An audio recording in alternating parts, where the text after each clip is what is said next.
Hi John, I just want to do a quick demo. I sent you a video with the way we modified the little pack.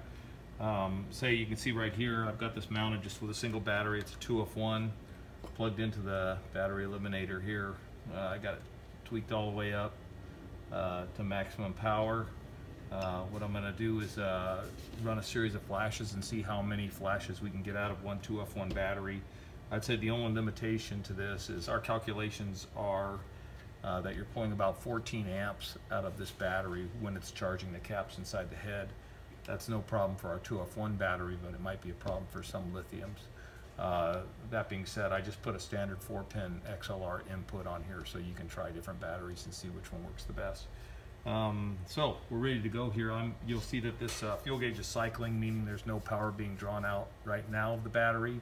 When I flash it, you'll see these lights go steady. That means power is being taken out of the battery to charge the internal caps here. So I'm just going to run a couple cycles and then I'll sit down and do a total cycle count and see exactly how many flashes we get at maximum power if I'm doing all this right. So here we go. Oop, I turned it off.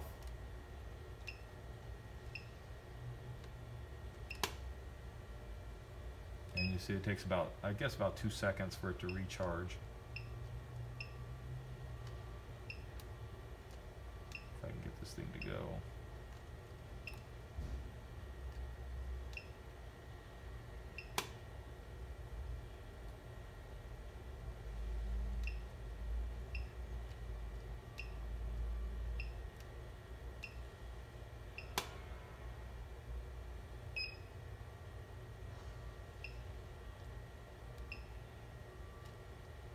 Not sure how to use this actually.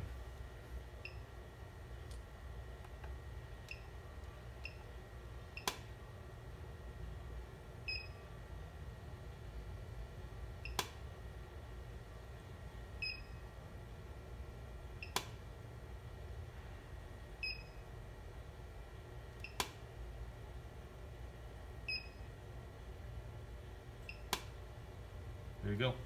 I'll continue counting, and when it's finished, I'll let you know the total pops.